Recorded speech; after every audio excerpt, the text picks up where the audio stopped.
Hi, I'm Kanika, and you're listening to That's Total Mom Sense, the podcast, where I interview public figures on their life lessons in parenting, legacy, and built-in sixth sense.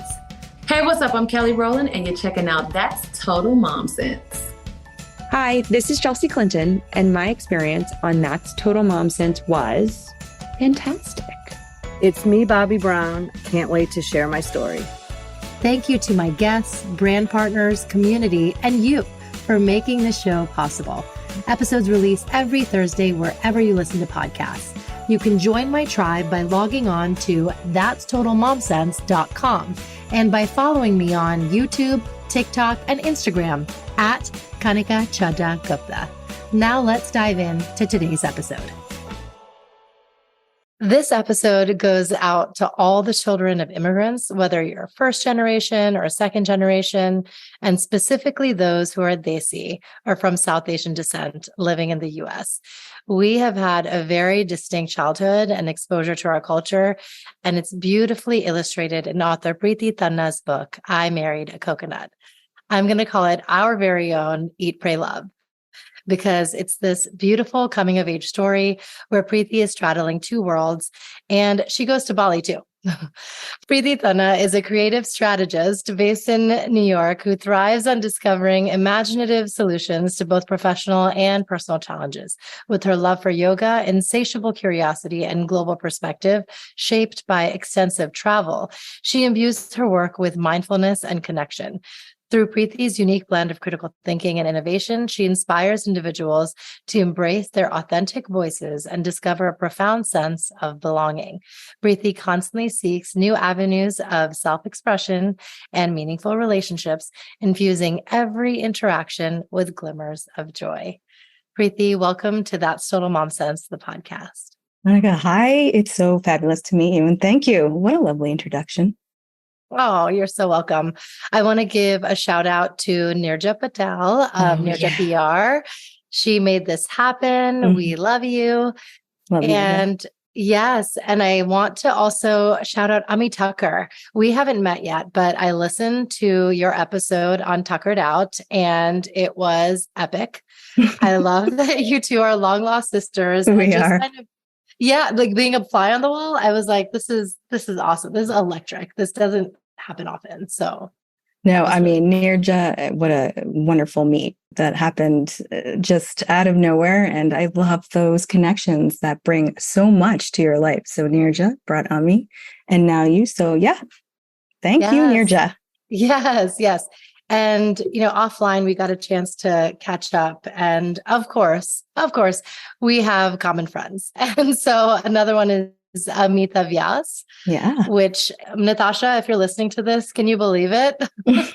Because Natasha is my cousin. She has worked with Amita. She's a mentor to her. And, they've worked on Girl Rising and so many different initiatives involving public health and at GW. And Amita went to camp with you. Yes, we met at Hindu Heritage Summer Camp many, many, many years ago. So it's such a small world. But I always think the connections are exactly what they're meant to be. In some way, shape, or form. But I love Amita. Hi, Amita. Hi. Yes. Likata. Honestly. Yeah. Okay. So being Desi and being raised in the US, I feel like we are caricatures in our own right. And it's really fun. There's so many inside jokes that we have. What is so inherently Desi about you, if you were to just call yourself out on it? Oh, definitely the Bollywood music. But I would also say, there's so many little gestures that I end up doing throughout the course of the day, with this whole shaking of the head, yes, it's totally fine. It's okay. And then, of course, infusing Gujarati words in moments of when you're sort of hanging out with your siblings, and there are these little words like fatafat or whatever that all you have to do is say it with your siblings, and you did. But I think it's definitely the music, the Desi music, all the time. Yes, I love it. I used a word when I was talking to a friend, Ritu, if you're listening. I said, "How come he just doesn't have the akal?" And she was like, oh, that's an excellent. Yes, she's like, there really is no word to substitute akal because it's so hard hitting. I feel you. And what is your fondest memory as a child? My mother used to work nights as a nurse when we were young. And so on Friday nights when she worked, she would obviously come home and want to sleep. So our dad would take us to Perkins and we would always get the same thing. You know, my brother was got the same pancakes. My sister got potato pancakes. And I got the worst combination ever, egg salad and chocolate milk. I still don't know why. But this moment where, you know, my dad was hanging out with us and it was always a treat to go there. So that's one of the many fun moments that comes to mind now. Yeah. One thing that I do miss, and we spoke about this, is how there wasn't enough, South Asian literature back in the day. And I remember going to the library to work on whatever, book report we had at the time. And I'd go to the young adult section and see, are there any authors that have a Desi name? And there would be one, maybe two with like a novel that was a coming of age story. And then I would go back to reading my Anne Rice. It was like, we need more of us. And you are creating that space now. I think so many are creating that space and have given me the confidence and even curiosity and courage to do it myself. And, I don't know that when I was going to the library, there was even one author. I didn't see representation anywhere. But I marvel today. And when I see, and I think it's so wonderful for the younger generation today to see that you can be in the creative space and you can be South Asian and there is a need and understanding in a market for that type of storytelling. So yes, for sure. Now let's dive into your book. I Married a Coconut. Okay. And it has a double meaning. So for those of you who don't know, who are listening, a coconut is like a fun, snarky way of calling out a Desi who's brown on the outside and white on the inside. It really does reflect broader issues of cultural identity and assimilation. But you literally married a coconut. I did. And I'll tell you the story. And I am honestly telling you, I did not realize that people call Desi coconuts. I remember Oreo for sure, but it wasn't until after the title was chosen and the book was well into publication that several people started telling me this. But to your point, it works anyway. Yep. However, there is this Indian superstition called Mangal Dosh. I don't know if you've heard of it, right? And so Mangal means Mars, Dosh means sort of a bad mark in Sanskrit. And the theory is, if you will, that if you're born when Mars is in a certain alignment, you are born with this Mangal Dosh, this bad luck in relationships specifically. And so you're considered Manglik. And so if you want to marry someone who's non-Manglik, there are certain rituals you should do to remove that bad luck. And one of them is marrying an inanimate object. So people in India have married trees and pots, and I married a coconut so that the coconut or whatever you marry takes on this bad luck and you're free to marry whomever you want. So I literally married a coconut. Mr. Coconut is no longer with us, but he was a great groom. Aishwarya Rai married a tree, and it was before her marriage to Abhishek Bachchan. And it was just such a frenzy in the news. And I thought, this is it's so wrong. It's so pathetic that everybody cares so much about whether she's Manglik or not. Well, I think we have a list of those things, right, that we can go through and say, this is ridiculous. But I think the worst part of it is that you're led to believe there's something wrong with you, right? You're led to believe that, there's something wrong. And so you have to get rid of it in order to be married. That I think that, and every individual will interpret that in their own way. For me, it was just one other thing that I couldn't do right in order to live this perfect Indian woman life. Yeah, no, I know. And I'm glad that you wrote about it and, shared your story. And it's like, we can look at it from the outside at how facetious it is. So can you give us a brief synopsis of the book without any spoilers, of course? Okay. Yeah. I think anyone who's South Asian grew up during the time that I did, which, was 80s, 90s, understands how difficult it was to be an Indian kid in the US at that time. And while there were many other Indian families here, it was just the beginning of the population. And so I didn't see anyone that looked like me. And my parents, you don't realize this until later, but imagine how difficult it is getting married to someone you don't know and then coming to a different country where you don't speak the language and then having kids and trying to build a life in America. And there's no doubt our life, America offered opportunities that India didn't at the time. But I felt isolated. I felt as though there were certain things I had to do at home. And it's not that I didn't like them. I loved the food. I loved the culture, the music, even the religious portion of it felt okay to me. It was when I left the household and was then around other kids, none of whom were Indian, right? And the need to assimilate. So I often felt like they had some secret that I didn't know. They knew how to live a good life. They knew how to be happy. I didn't know what was wrong with me. I was trying to figure this out. So that idea of wanting to be a certain way and what I call the Desi trifecta, which is, go to a great school, marry a great Indian husband, and have kids.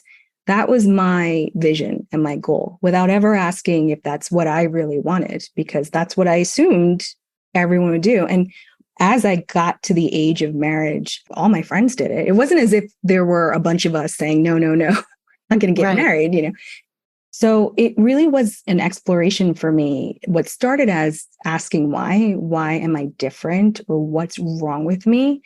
Even though I hate that question because there's absolutely nothing wrong with anyone, truly, it led me down a path of discovery of who I really am. And so the story talks about that, what, choices I made and the experiences I had. And each of those experiences added a little bit, or I should say, took away from this person that I thought I should be and gave me back myself.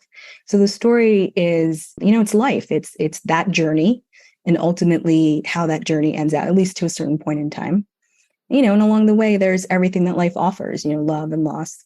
So it's my story. And there's so many themes I think that will resonate with people, which is amazing because I never thought it would, as a young kid. So no spoilers, but it's really just impeccably done. And I think the fact that you use your name as the main character, we immediately identify with you. And the way that you fleshed out, the storylines of Shalini, Steve, Vin and Meher, Marco, Arav, it's so reminiscent of what it was like to be a South Asian diasporic adolescent in the US. So it's funny you mention the names because obviously they're not the real names. Definitely for the earlier part of the book, the later part of the book are real names, or for the most part. But when I was writing, I had to keep a list in front of me, this person, because I myself had to learn them as new names. So thank you for that. Funny. Thank you. I know, it's like, who was that I named him again? Exactly. It's great. And I really enjoyed the 80s and 90s references because I remember, growing up, watching Peter Jennings, there were so many. Depeche Mode, and when you had your first crush, there were so many different facets to what it was like growing up. And I think for you, was it cathartic because you reflected on this time of your life and you openly shared your crushes and first few dates and boyfriends that we had? It's almost like going back and rereading an old diary. I love that. Yeah. It was cathartic in many ways. Many of the earlier stories are based on journal entries. So I was able to tap into the feeling of the time and read what I had written in terms of my reaction to some of these experiences. I also noted how incredibly thoughtful I was and philosophical and wondered why those lessons didn't stay with me my entire life. Yeah. A lot of times I'd be like, oh, you knew this when you were 15. It was cathartic in that way. And also later on, it was really wonderful to write about my dad because it helped me move through the process of grief, which I know we'll talk about later. So, when I typed the last word, it was everything and more for me. It was never about anyone else. And I kind of tied up loose ends in my mind and gave myself the grace to remember how resilient, whether I meant to be or not, and how life can surprise you. Mm-hmm. What did you feel you learned about yourself when dating a non-Indian? Because So many of us have. And it's just eye-opening in different ways. It's so interesting how you turn inward and you're like, that's different from what we do at home, or yeah. So what were those things for you? I know that I dated non-Indians because I wanted to assimilate, right? And I wanted people to see that I too was worthy of whomever they were dating. I refer to people, fair-skinned friends, right? I wanted to be accepted, and I always assumed if I dated someone that would be part of it. Of course, the rest of it was true. I did have crushes. I did have feelings. But what I found most significant, and I wrote about this in my journal, is that I would try and be a person that I thought they wanted to be. And so it was interesting to see how much I would shift my likes, dislikes, and once again, move away from who I really am in order to appease someone else. And I think I kind of went through a period, I don't know about you, but I kind of went through a period where then I only wanted to date Indian men, because then it was, I understood why. Later, you understand more than that. Yeah. It was always about giving up a little bit of myself in order to be someone that they wanted me to be. For me, I got sucked into the Browntown crowd like early on, from, I would say, junior year of high school onwards.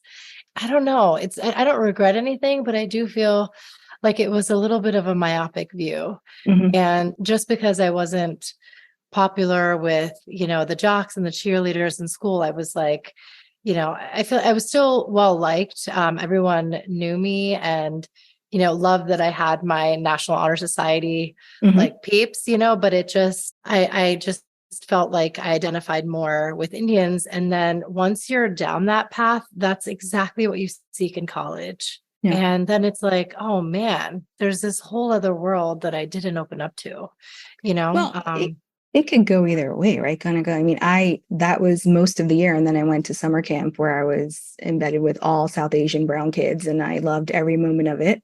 And there were no other Indian kids in my high school that I became friendly with. So I didn't have that same experience. And then I went to college and it was all Indian. And then it became a big Indian fest of, right, like you said, Browntown community. But I think it just depends on who you were and who was around you, really, in terms of how you assimilated. Exactly. No, it's true. And let's talk about the Hindu Heritage Summer Camp. It has a really prominent part in your story. I just can't wait to send my kids. Oh, listen, the world is different, right? So there's obviously more representation today. But back then, I think my parents were worried about us becoming too American. And so this camp, and I talk about it in the book on how it was started, they kind of thought, okay, we're going to send them to summer camp so they, keep their culture and their identity. And it was the best thing that they had done for us, that they've ever, so many things. But when I was at camp, I belonged. I wasn't different from anyone, at least not based on the color of my skin. I had friends. I was even desired, right? My first crush was at Hindu Heritage Summer Camp. So completely the opposite experience of what I went through throughout the school year. And it's what we all, every human wants to feel as though they are a part of something. Yeah. They don't want to feel excluded. This idea that we want to be seen and heard drives so much of our behavior. So camp is where I was seen and heard. And in addition, I learned so many interesting skills. The program itself, was taught by a bunch of swamis who had converted to Hinduism, who were not Indian. Right. So I remember the first day going to camp and thinking, hold on, it's like, they're not Indian. They're going to teach us all this Indian stuff. Brilliant. I learned Sanskrit and philosophy, nature and survival. There was a program called Voxity where they would do public speaking. And if you said, they would ring a bell. I'd like to tell you that I understood that, but I say all the time, like, wait, you went to those Voxity classes, group therapy, where you were sitting across from a friend and the Swami would say, oh, is this, your sister? Do you want to tell your sister something? The ability to process emotions while learning about your culture, while learning Sanskrit and religion and yoga. I can't say enough about it. I do think it saved me from probably a road that I would have gone down, because there's only so long that you can feel right outside. So yeah, it's great. Send your kids. Oh my gosh. And that's where I met Amita. Mhm. and so many other wonderful, beautiful humans that are doing, amazing things in the world. So highly recommend. Oh, that's great. I mean, walk us through the logistics. So it's in the Poconos, and what are the age groups for the kids? And then you drop them off and Say bye-bye. No, well, so it's not in the Poconos anymore. Unfortunately, it's moved to Rochester. But one of the Okay. original Swamis, Devi Parvati, is still running the camp. And it seems as though they have the same programming mostly, but you drop your kids off. They're 2 week sessions. I think they're 4 sessions. And I think the youngest age might be 8 or 9. And then it goes all the way up to 16 or 17, where you can be a counselor. And in between, you can be a Karma Yogi scholar. So that is, going to camp and then helping. So you're part of a group that does service back for the community of camp, cleaning the bathhouses, cooking, all that kind of stuff. So there's different levels, different age groups. And I see my niece and nephew every time they come back from camp. It's a beautiful sight. You almost don't believe, how much time has gone by, but that this legacy continues and it's so beneficial. Yes, yes. Oh, I love that. I love how immersive it is. For me, my mom was very, very involved in a school. This was in Maryland, Bethesda, called the India School.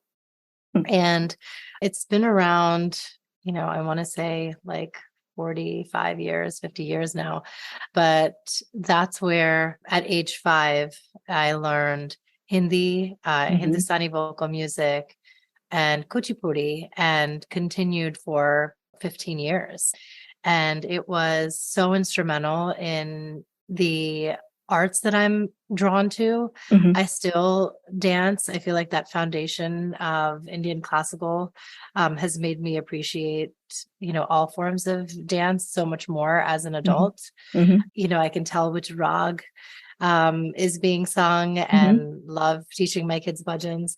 And it was because my mom was fervent about it. She was just like, you're going to go. And I went kicking and screaming and didn't want to go every Sunday. But I think that's something that sets us apart in a way. And I want to be able to recreate that for my kids, because it's not just a blindly following, through rote memory, learn the arti, learn Gayatri Mantra, and then we're not going to discuss it, Right. It's like, and you're all set, you're done. Yeah. I'd rather dissect facets to the Gita and explain, the talks that happened between Krishna Bhagwan and Arjun, during the Mahabharata. I want the kids to have a deeper understanding of that.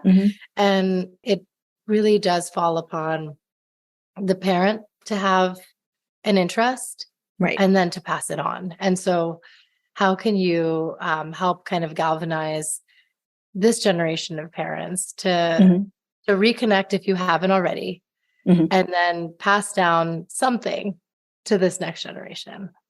This is conjecture mostly, right? And from my own childhood, not from the experience of being a parent, but isn't it interesting when you said, as opposed to being told that we have to do arti or that we have to do these things? And so when you're told, and it doesn't matter if you like it, when you're told, it feels like you need to defy, right? And it doesn't feel as though you want to do it. And I think the one guiding point, this is for all relationships, honestly, is this idea of curiosity and communication. You sense when someone else is not interested in what you're saying or doesn't want to do what you're suggesting. And so ask why.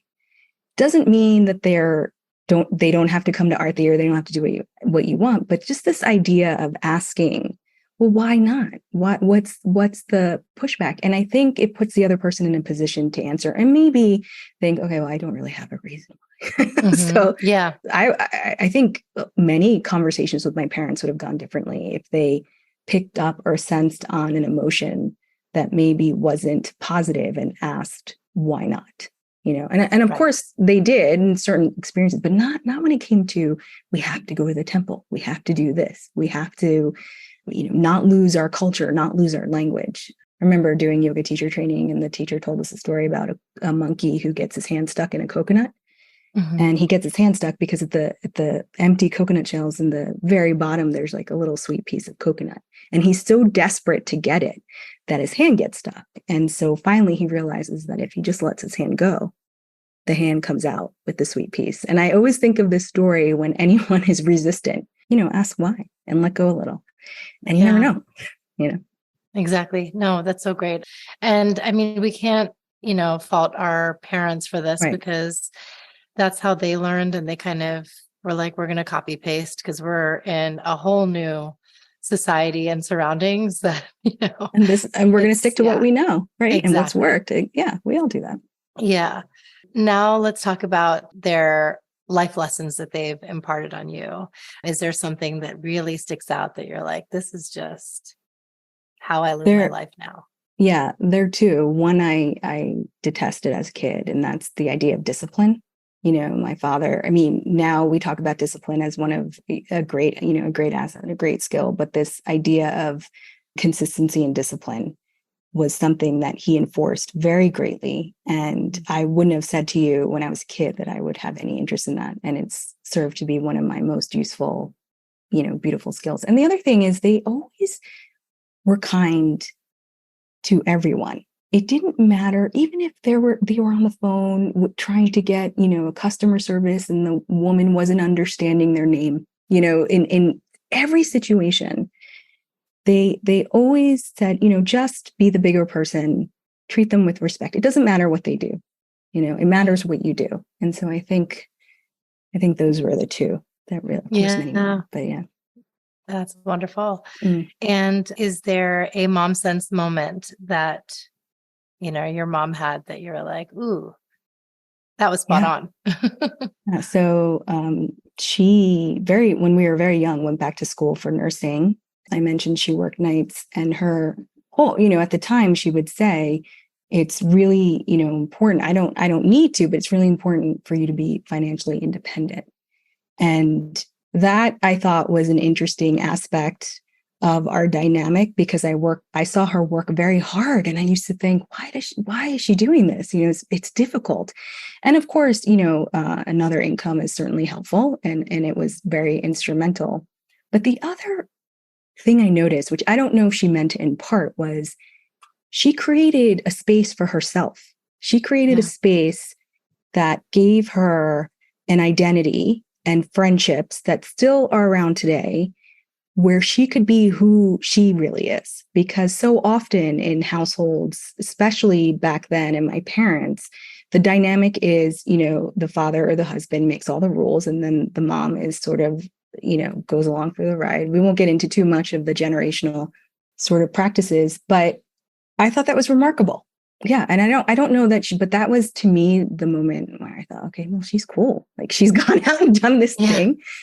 So I would say, making space for yourself, regardless of the circumstance. And of course, financial independence is always lovely. Yes. Yes. And I want to just touch on your dad. I know still feels very raw having lost him. And, given the phase of life that so many of us are in, we all are going to be faced with this reality of losing a parent. In my case, my mom was diagnosed with dementia, and my sister and I have done so much research into, exactly what she has: primary progressive lipogenic aphasia, and how that's kind of causing, a decline. And I think of it all the time, as morbid as it is. I mean, we're kind of living through this, what's called a long goodbye, but eventually I know the goodbye is going to happen. So what can you share from your experience that can kind of be encouraging for us on our own journey with our parents? Well, first of all, Kanika, I'm so sorry to hear this. And I know it's incredibly difficult to see parents decline. My heart is with you and your sister, and anything I can do, just please do let me know. One of the, look, you have to communicate and talk to them and spend time with them, and you probably do that. But I think if I will be honest and say, my father had Parkinson's. That was his ultimate, reason for passing, and the decline is very long. But in the 4-year span from when he was diagnosed to when he ultimately left this world, I tried very hard to spend time with him and talk to him about his life and Mm. ask him questions from when he was younger. And there was a period of time where he stopped talking. I would say about 9 months before he passed, or he would answer, but he wasn't communicating really. But when I asked him for help on something that I knew how to do, he would suddenly perk up and say, oh, you have to do this, this, and this. And so who they were as parents, and the things that happen, the things that they miss or what really drove them, I would just engage. I'm going to assume that you're supporting and doing all the things like you said, right? You're researching. And of course, she raised beautiful daughters, I'm sure, that are supporting her throughout this journey. But for anyone else, who's confused or maybe someone else is caring for the parent, just talk to them, spend time with them, and ask them about their life. We stop asking them what they loved and about their own childhood or what moments in their life impacted them. And once again, they're being seen and heard. And I think that population, we often forget that everyone needs that. And so that's my advice. I mean, there's so much other tactical advice that goes along with aging parents, but that would be my guiding one. I love that. Thank you. And, you are very much your father's daughter, and he would be so proud of the legacy you're carrying on. Yeah. Thank you. Do you have a daily mantra you tell yourself that you're like, this is going to help tide me through, especially on those hard days? I don't know if it's a mantra, one specifically, but I am, very much into my meditation practice. And there are a bunch of Sanskrit shlokas that I will say every morning to Ganesh, and several others. But there is an ultimate knowing that I have now that everything will be okay. And so I tend to sit quietly and remind myself that all is well. It seems silly to say, have gratitude. Of course, we all do. We all get up but I really try and, live in the moment. And when you lose someone, especially a parent, and you come and you build your life up after, because you have to start over. No one tells you that either, but you have to, because you're no longer the same person. Yeah. There's a sense of calm and peace of knowing that you can move through life in a certain way. It doesn't mean it's not difficult. Doesn't mean there aren't days when I don't want to get out of bed, but there's a knowing that our time here is so short, and B, all's well. You can find the answers, and you can figure it out. Yes. I would love for you to recite any of the, shlokas you say. I love hearing them. Yeah. If there's any that come to mind. Yeah, there's the Shuklam Balaram Vishnum Shashi Varnam Chaturbhujam Prasannavadanam Jaya Sarva Vigno Pashantaya. That is the opening sort of Ganesh Puja, if you will. And I actually can't believe I did that for you. I love it. I love that. I have such an appreciation because same for me. I mean, I say Vakratunda Mahakaya Surya Koti Samaprabha Nirvignam Kurume Deva Sarvakaryeshu Sarvada. And it's certain shloks or bhajans that are, again, so nostalgic. I remember learning it from my nani. So when I say it, I'm back to that 8-year-old kid again. And it makes me feel a certain strength in those words. So that's why I do it. It infuses you with just a knowing. We used to at camp do the Triambakam, before we ate Triambakam Vijamahe. And we still do, my mom still does it. Sometimes it's hard for me to do with my mom because it was my dad's biggest thing. You cannot eat until we say, did you say the prayer? Did you say the prayer? Wow. So, but it's so incredible how music in and of itself, or any sort of rhythmic, these shlokas, bhajans, whatever it is, it's also been a savior. The ability to transport you exactly to where you were when you learned it is remarkable. Yeah. Yes. And since you're such an avid traveler, what is one of your most favorite places to travel? Yeah. I mean, it's similar to asking me my favorite pizza in New York, which is very, depends on the neighborhood, but Bombay is up there for sure. Bombay is home, really, for me, my second home. I definitely will retire there. But just yesterday, in my meditation, I thought of Portugal, and I went to Portugal in October of 2019. And so I, went through the pictures and posted a reel, but Portugal is just stunning. It's such a beautiful place. You can put me on a plane and send me anywhere. And I will tell you during that trip that that is my favorite place. The joy of travel is like no other. But if you asked me to pick one, I would say India and Bombay for sure. Oh, I love it. No, and I saw that Portugal reel. So, oh my God, breathtaking. Yeah, it was a good time. My goodness. And then lastly, where can my listeners find you and support you and buy your book? You can find me on Instagram at Here Is Priti. You can buy the book anywhere. I have an order of preference, bookshop.org, which supports local booksellers is great. Barnes & Noble, wonderful. Of course, you can buy it on Amazon. Anywhere you buy books online in any country. So yeah, that's where you can find me. I'm also on LinkedIn at Priti Tanna. That's my footprint for now. Yes. Oh, Yeah. that's so exciting. Thank you so much, Priti. This was a joy. I found a new friend and I am here to support you on wherever your journey leads. And thanks for sharing your story for generations to feel seen, understood, and heard. So thank you for that. Kanika, thank you. It was such a pleasure. I too have a new friend. How exciting. Yay. Thank you. Talk to you soon. I hope you had fun tuning in to my chat with author Priti Tanna. Priti, it was a joy to get to know you. I can't believe we have so much in common, including common family friends. It is such a small world. And if you are an avid podcast listener, definitely check out Tuckered Out with Ami Tucker. She had Priti on the show as well. And same thing, they are soul sisters. Nirja, thank you for making this interview happen. Nirja Patel is of Nirja PR, and she is truly a liaison for all things in our South Asian community, especially in the New York tri-state area. Go buy Priti's book wherever books are sold. I Married a Coconut.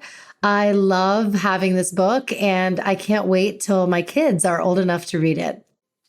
If you haven't already, please subscribe, rate, and review That's Total Mom Sense wherever you listen. It helps a ton with the algorithms. I have a guide on my website if you need help with leaving a review, and you can leave any suggestions or guests that you're dying to have on the show.